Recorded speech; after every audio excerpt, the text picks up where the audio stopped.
Let's go, baby! Let's go!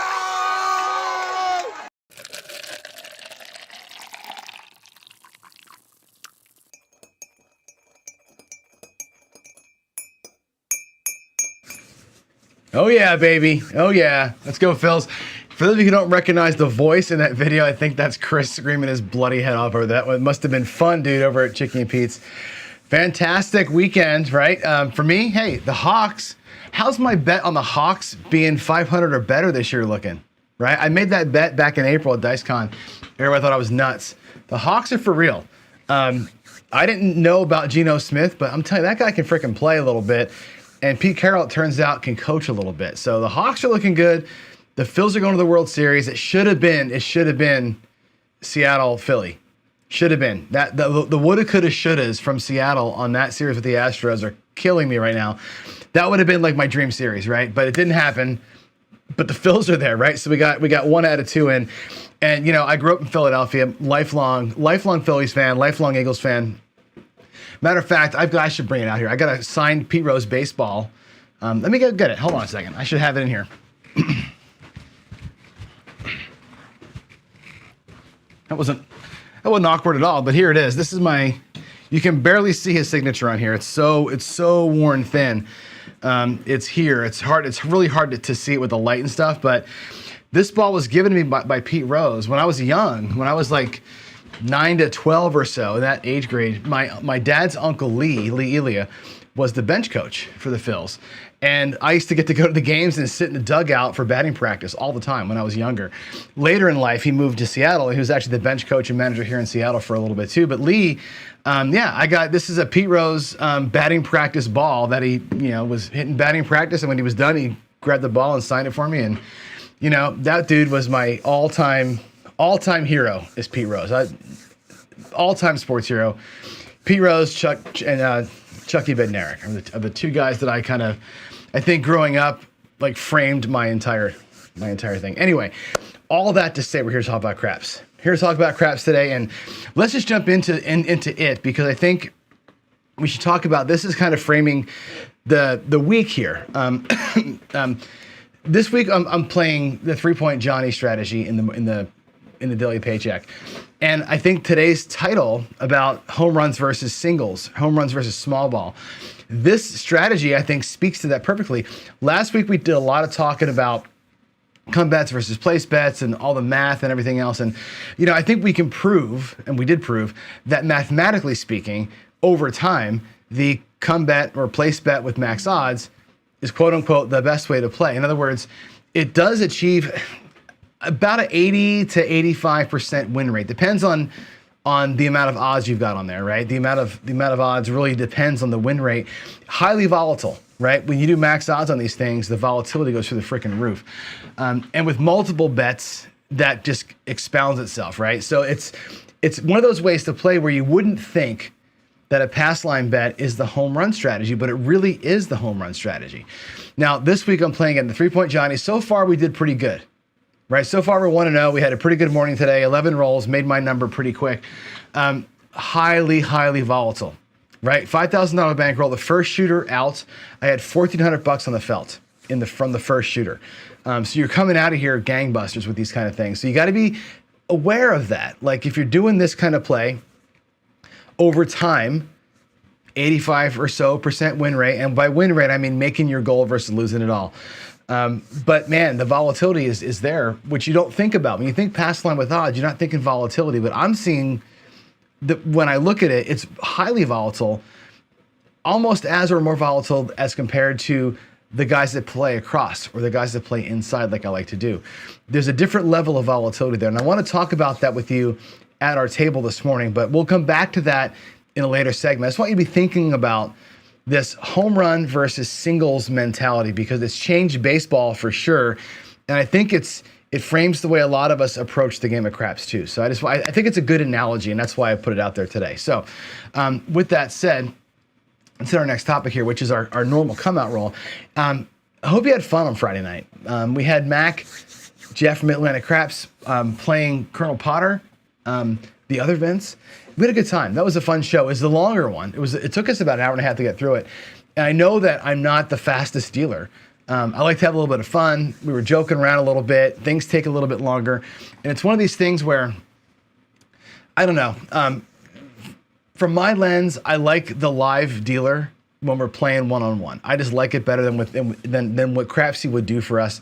Although the accuracy and speed would increase, I think there's an element of that's fun when we're all playing together like that. So maybe there's a way that we can work Crapsy into that system and have the other person kind of be more of a commentator. I don't know how it's going to work yet, but we had a lot of fun Friday night. It was a really good time. I've never dealt for Jeff before. He's dealt for me a couple times, but it was a lot of fun.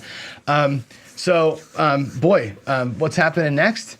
Max taking on Buckeye Slim. We haven't seen Buckeye around in a while, but he's here. I know he's lurking. I talked to him a couple times. I know he's around. That'll be fun. Hopefully he's got his smoke detector fixed and we can do without the beeps. But that's happening on Friday, and I think I'll check with Jeff. I think Sunday might be Craps Chat. I think. I'm not 100% sure if it is or not, but I think there's one coming on Sunday. But yeah, that's not a whole lot of announcements to make other than Friday was fun. Crapsy's going absolutely gangbusters. As a matter of fact, if we look at what's happening in the world here, Crapsy's going, it's like a damn freight train right now, isn't it? Everybody's got it going. There's a ton of daily play. You guys can play for free all over the place. Matter of fact, they even got Duracell out of hiding over the weekend. He showed up over there on Alfredo's channel, Texas Crap Shoes. I missed the live. I didn't know it was happening. For some reason, the notification came to me yesterday that he was going live with Duracell, and I wrote Duracell like, "Hey, you're going live?" He's like, "I did that yesterday." I'm like, "What? How did I miss that?" Missed the notification completely, but that's cool. I think it's really cool that Crapsy's kind of done this thing where it's brought everybody together, and we're playing all around. It's really, really cool. It's cool. It needs some work. There's some improvements to be made. We've all talked to Chuck. I've given him like kind of this enormous list of like wish list items. Some of them are here, right? One of the things I really think that I want to see done quick is this kind of a joint admin kind of a thing. I don't know how we do that. We can simulate it here, but I really believe that as a dice thrower, last night was a good example. Last night I'm playing, doing my 100 rolls, and trying to enter. I was trying to practice. Just throw 100 rolls, but it's like throw the roll, get the dice, type it in, go. It just takes so damn long. And if you're doing like in the morning show here, I'm just rolling out and playing. It'd be so much nicer to have somebody else entering the rolls in for you, right? Like a producer kind of a thing. But you can't do that. But if I start the table in Crapsy, then somebody else can't enter the rolls in. So you need either that person has to own the game and put the numbers in on their board, and then I join their board as the dice thrower, or I create a table and say, hey, on today's table, James Newberry is going to be my other admin, and then James gets to type the dice in. I think that's a key feature, because otherwise it's too freaking slow, and it bogs the works down by having one person have to throw and enter and all that stuff. It just takes too long. I think a second person in with that person, like doing the typing, is ideal. That'd be perfect. I think that would be great.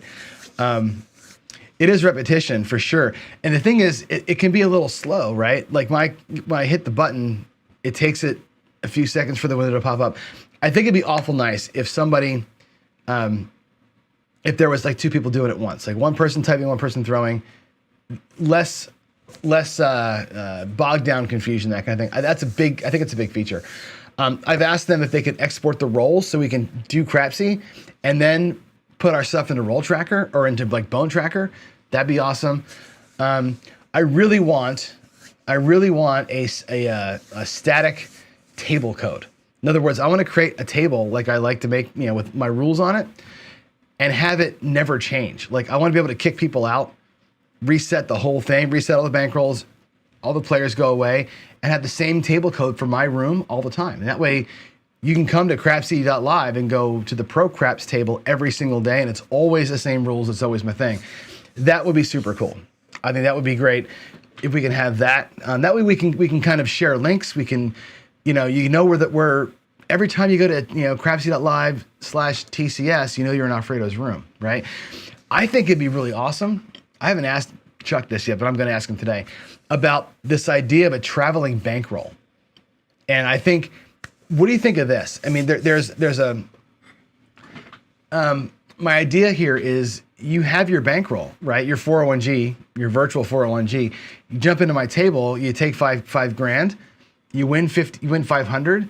Later in the day, you go to Alfredo's table, you buy in for your $5,500. Like you have your own bankroll over here, and you just travel to the tables with that bankroll. That makes us, my channel, Jeff's channel, Alfredo's channel, casinos, right? We're like our own little casino. You bring your money to my casino. You play by my rules, but with your money. You go to Alfredo's table. It's a different table minimum. He has ATS. I don't. Whatever. Then you're playing like more real life. I think that's kind of a cool idea.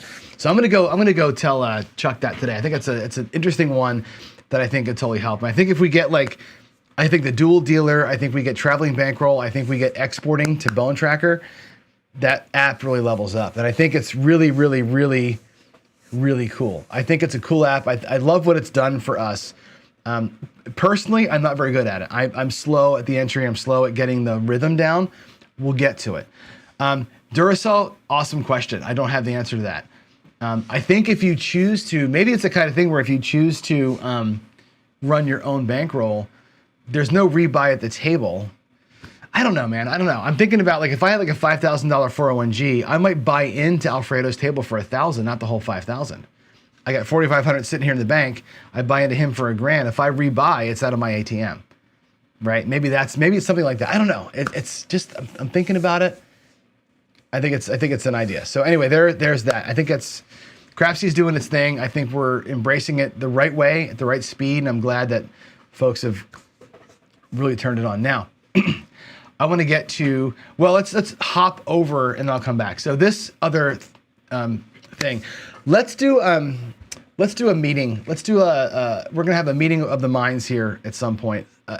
The folks that are kind of on the staff, there's no staff, but the folks that are helping me out with this thing, we're gonna have a meeting probably tomorrow night. I'm telling you now, tomorrow night, Tuesday night. I think Wednesday night, what I want to do is have a show, probably here, maybe on the ProCraps channel, I'm not sure yet, where I'll give you all the details. We've got the advertising or the fundraising platform from the website figured out. The payments are figured out. I've got a preliminary schedule figured out with all the people who I know are going to come for sure. Some folks are still mulling it over if they can get there or not. But I've got the full guest docket, I think, figured out now. So now it's about putting people where they're going to go. As an example, we're going to do the Hawaiians. They're going to come. Brian has confirmed. They're going to do their dice throwing tournament like they did about 6 months ago. We'll have them on. Tony Leo's going to come and throw and teach and work with us a little bit. Feldman's going to do, I think, a dice control throwing session. We have a lot of things that I know are going to happen. George from CY is confirmed. Just about getting the times right. Who's going to be on what time? So give me a day or two to figure that out. Tomorrow night we can have a nice meeting and announce all that stuff. So, or not tomorrow, Wednesday night. So maybe bookmark that, and I'll tell Jeff and AZ and stuff that we're going to do this probably 45-minute show, so I don't conflict with their lives. But more on Craps for the Cure later on. If you're going to come, again, I'll put the link in Discord. Please come and click the link and let us know that you're coming. I've got a form that just says, it's like a RSVP kind of form. Later we'll do an official form where you order your t-shirt and the whole thing. So it's happening, folks. We're only, less than a month away. So wow, it's happening quick. All right, here we go. Let's jump into the actual topic here, which is this. Today's Daily Dose of DI. This is not so much a DI question as it is kind of just a thought experiment on a bigger level. So a few folks have said to me, Victor in our chat being one of them, talks about, he's like, John, why don't you talk more about dice influence as it relates to the pass line with odds bet? If you're an influence shooter, you should be betting the pass line with odds, come bets with odds, because you're going to be in the flow. You're going to be hitting your repeaters. You're doing your thing. The point of having an advantage is to play to the advantage. And the advantage, in Victor's eyes, in the Golden Touch guy's eyes, is not to play a bunch of box bets and press to the ceiling. It's to play the come bet with odds and cycle through. Use the math. We know the mathematical best way to play is that. If you have an advantage over the math, you're an advantage shooter. That's what they say. Makes a little bit of sense. If you can throw the dice, I suppose, right? So here's the question. The home runs versus the singles thing. baseball is the example I use here. I use baseball analogies a lot of the times because I think there's a good equivalence here. The metrics of baseball have changed. You'll have, if you're watching baseball professionally, you'll know what I'm talking about here. Guys are swinging for the fences, and the metrics, the analytics of baseball have made that the way to play. You don't see guys, for example, with 2 strikes choking up on the bat and shortening their swings to hit singles or go opposite field. 2 strikes, guys are still swinging for the moon because they have found that, again, the law of big numbers, over time, more home runs means more runs, which means more wins. And over time, teams that hit more home runs than bunt win more games. So there's math to that, and baseball's kind of figured it out.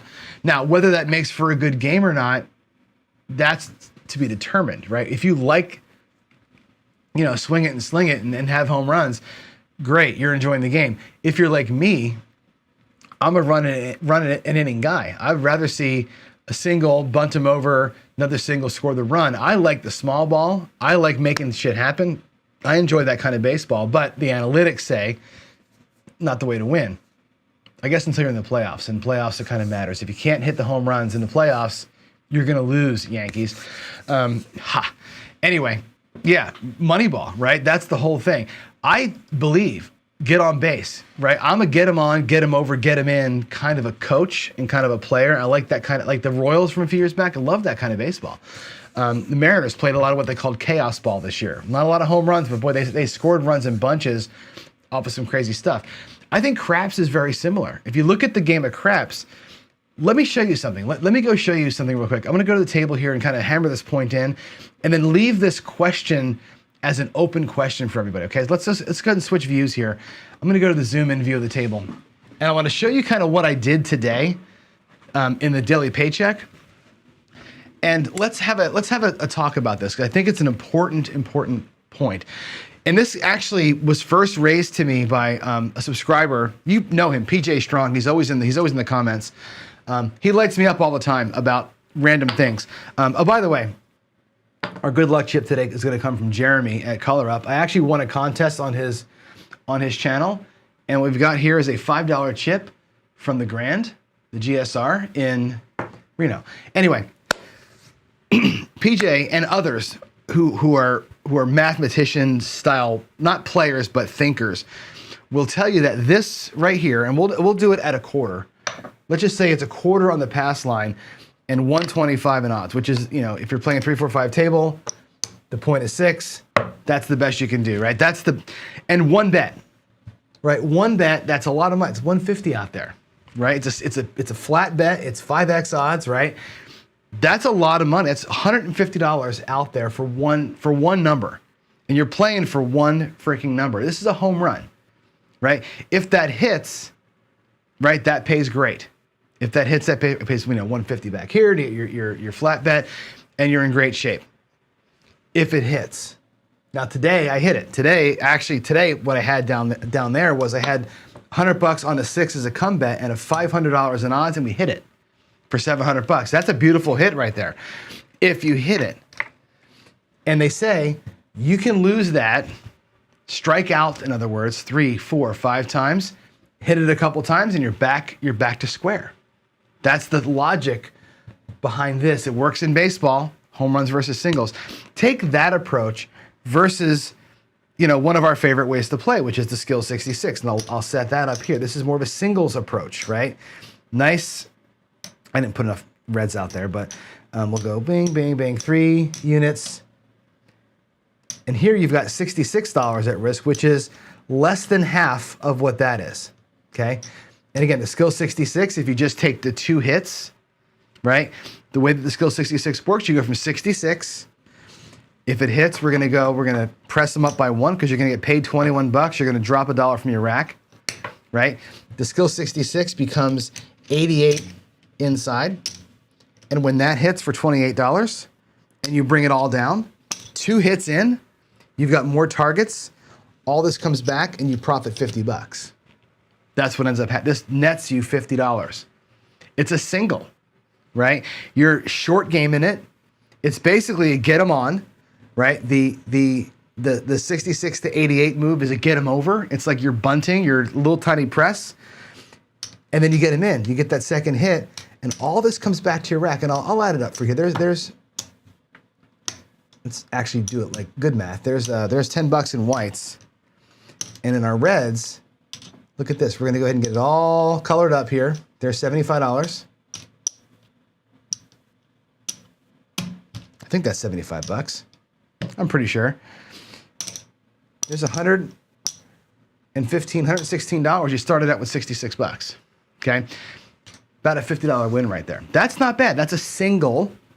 You're lightly exposed. You're looking for 2 hits and you're getting out. And you do this single 2 or 3 times in a session.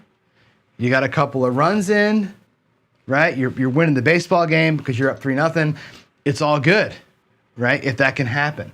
This guy here, he's going to make more bank, right? He's bringing in 150 on the back side of that bet, right? And $25 in his flat bet. That's a home run. That's 175 in one shot versus 50, and you have to pull this off 3 times to make it happen. Okay, home run, right here, home run versus short game versus the single. You probably can't see the odds back there. I'll put the odds over here so you can see them. Home run versus a couple of singles, right? It's conservative versus aggressive. Is a one bet thing aggressive? I don't know. That feels riskier to me. It has like a lot of money on one number and you gotta have it happen versus a little bit of money on a lot of numbers and you're out quick.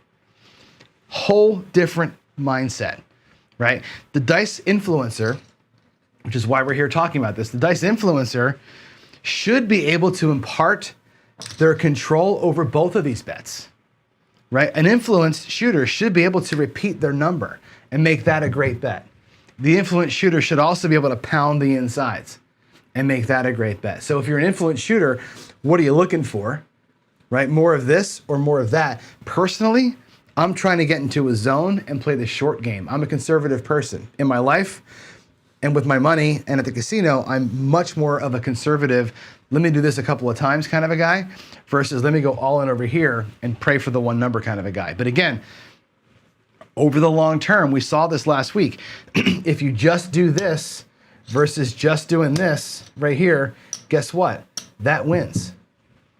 That wins a lot. Now, it doesn't win because the number's getting hit, right? It wins a lot because of the come out 7s and 11s, equalize everything, and those odds really come into play when you do hit the number. So think about it. Think about the home run versus the single and how you like to play. And again, I know we're talking about dice influence here. And again, as an influence shooter, is your goal to be in the box for a little bit of time, or is your goal to be pounding on repeaters, right? Are you influenced to the point where you have gone over, because again, this is 1.41 house edge. With max odds, we're at like 0.4 house edge, 0.4%, less than 0.5% house edge when you go to here. If I have 3 bets, 2 more come bets that are in that same realm, and I can shoot higher than an SRR of 6, ostensibly you have the advantage. You've created a John edge instead of a house edge, which is interesting. So that's, I think, the reason why folks on the DI side of things that have written books about it anyway, and are selling the systems, by the way, are talking about come bets and place and pass line bets with max odds. Because as the influence shooter, you ought to be able to repeat. If you've got an SRR higher than 6, you should be an advantaged shooter. Now, are you an advantaged shooter? Well, that really depends on you. I don't know how good of a shooter you actually are or how good of a shooter I am. There are days like today where I shot with an advantage. I was great today, right? Last week, there were days where I was nothing, no advantage. So you got to decide that for yourself, the way that you want to play. So there it is, right? And Victor, home run, pass line with full odds, come bets with full odds. You create a come bet engine. I think I like the way that you described that. It's a motor that keeps on going. The flip side of that is if you want to be the place better and you're betting across, that same engine that's placing a come bet, hitting the come bet, placing the next one, hitting the next one, that same engine is also driving income for you on flat, regular place bets, right? The difference is how you play that. How do you play that, right? If you're conservative and you're doing 66 to 88 and 50 in the rack versus 66 to 88 to 44 and play, there's the differences, right? How you play that, I think, is different. So I think it's definitely something to be thinking about. I think that we all need to be thinking about that as we play. So as you're building your strategies, keep this in mind. And again, whether you're an influence shooter or not, what kind of a game do you play? Are you a home run hitter or you're a singles hitter, right? And if you're not going to do the pass line with odds thing, that's totally fine. How do you play your place bets? Are you a home run place bet hitter? And again, let's go back to the table and consider that case too, because I think it's important to really think about what kind of a place better are you, right? Because here's another look at this too. And again, it's a mindset thing. It's not even a strategy thing, but let's just do this. Let's take all these down. Let's go back and let's look at this. Let's go 320 across. Another one of my favorite betting levels, right? If I can have the bankroll to do this and you go 320 across. Now there's two ways to really approach this bet. Okay, 320 across. Last week we looked at the wedge. Remember the wedge strategy? Where let's just roll one set of dice. See what we get. We get a 5. Okay, great. You hit a 5. The 5 pays $70. And what we started to do was pull money back, right? Take down the 4 and 10, make them look like $10. So you reduce your risk. This is definitely not a home run strategy. There's $100, there's $150. You got half your money back. You're totally walked. Your first batter walked, right? And your second batter, let's get something beside the 7 here. Hope there's a 4. Great. That's not great. It pays $18. It's kind of a shitty payout, but you get a little tiny payout here. Okay, there's your 4. And we're going to go running, taking the 5 and 9 back, and we're going to make them look a little bit smaller. Let's go ahead and get some reds here, right? And here's the wedge. Now we're at 200 and what is this, 45, 245 in the rack, right? One more roll. There's an 8. That's actually pretty good. It pays $70, right? There's your 70, and we're out of the hand, right? Those come back. This comes up. There's 300. There's your 320, and all this becomes profit, right? There's $80 or whatever in profit. We'll cut the 6 and the 8, and we're done. You brought back a little bit of profit. That's a singles hitter. That's the conservative approach. Let's just be careful. Let's reduce our risk as we go.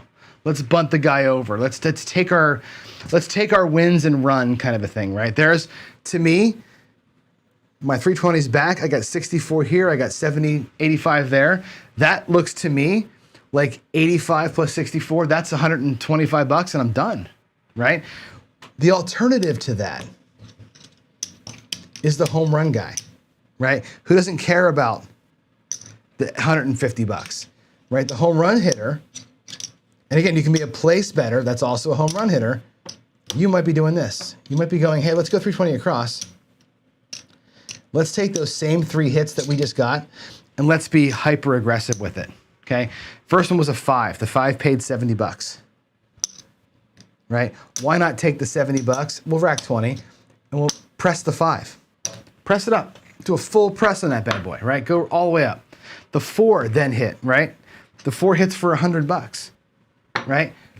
Bam, press the whole damn thing up. Then we got the 8 hit for $70, right? Here's the home run hitter, right? We take our cat back. Home run hitter is now out there for 120 with $10 and change. Let's go ahead and make that look like 120. Now the home run hitter is saying, you know what? I'm full freaking pressing, right? This is bases loaded. This is base loaded. I got 3 guys on base, right? 1, 2, 3 guys on base. Home run, right? Can we get, hey, we got a home run, right? We hit the number. We got a 6, right? That's a double against the wall. Here comes our $70, and you know what? We're all coming down. We did it. We loaded the bases. We got our double. Wasn't a home run. If it was hit, it would have been a home run. But we got a nice little shot right there. And there's 1, 2, $320 that we started with. And look at this. All this Look at the profit difference between shooter 1 and shooter 2. Same set of rolls. 1, 2, 300. Wait, that's wrong. 1, 2, $300, $310 in profit. Doubled up, right? 120 in change in profit versus 310 in profit. Home run mentality, all or nothing. 4 rolls, all or nothing. Versus single, walk, and go home.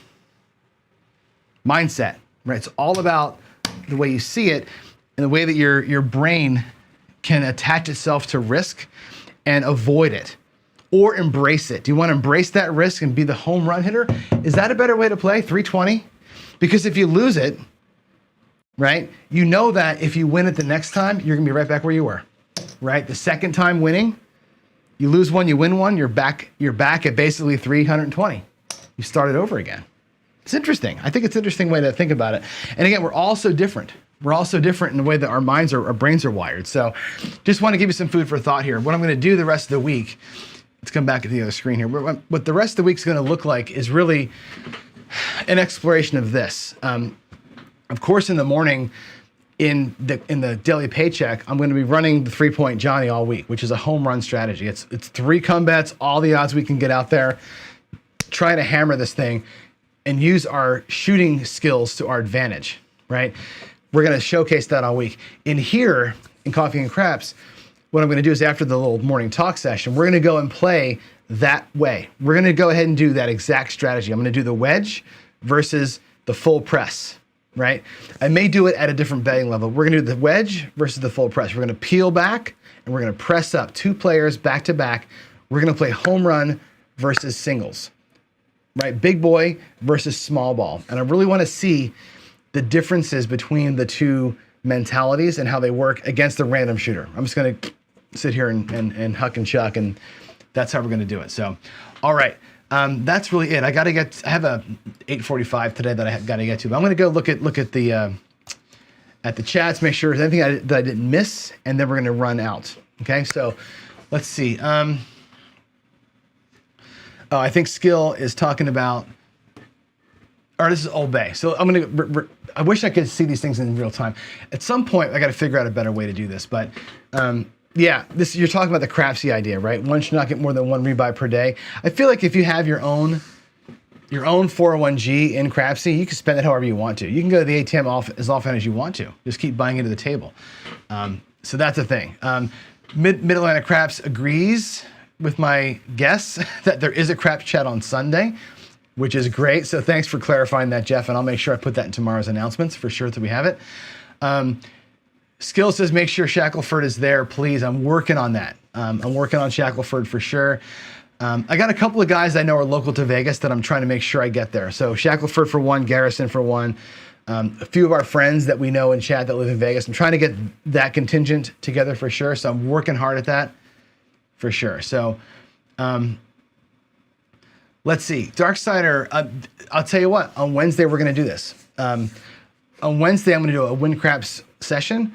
Pass line max odds and 2 combats versus 3 combats. There's a different rhythm to that. It really depends on the dice, obviously, but the 3 combats, you had that 3rd combat. What happens is this come out 7 ends up hurting that guy. Although in the roll, they can roll a little, the engine kind of goes different. So we're going to definitely run both. I'm going to run both those as a side-by-side on Wednesday. So Wednesday will be like win craps day for us. And let's look at our last question. If there is questions. Bob wants to know about camera input. Not sure what you're talking about there. Is that something with the Crapsy? I don't know. Let's see. Duracell is asking again about the rebuys. I don't know how that works. I'm thinking it's an ATM kind of a thing. So let's see. Yeah, and again, to Exercise here says this. I think that you're talking about hopefully the same stuff here about the important question around recovery, losing the initial bet. That's always the thing, right? I can tell you this too. Luck has everything to do with it. Excuse me. Every time I've lost in my daily paycheck, so I've done daily paycheck now, this is our 4th week. Wow. And I've won about 80% of the times. I mean, 80% of the days I've won it. The days where I've lost it, have always been because I lost early. Like we went out there for 750 across, 0.7 out. You're under the gun by 750. You never recover. Like it's coming back from that you got to win like 3 times to get back from that. Today, had I lost, if I had 7'd out today when I had the $1,400 out there, there's no coming back from that. You got to get super lucky. And I think playing from behind is the hardest thing. And that'll be a topic for another week is like, how do you play from behind? Because the hardest thing in craps is to go down early and have to fight your way through it versus getting up, losing a little bit. Then you're still treading water. That's okay. But man, you go down quick. Right here, lose 320 out of the gate. Eesh. It's hard to fight back, and I think that's always the big nightmare with all the strategies. The dark side, light side doesn't matter. Going down early, that's your always the bad thing. So anyway, that's it, folks. It's time for me to go to work. I got a thing at 8:45. So with that said, tomorrow I'll probably practice again tonight. And by the way, nighttime practices are never scheduled. It's just when I feel like it, based on what's happening in the house. I'll run Crapsy again if you want to play along.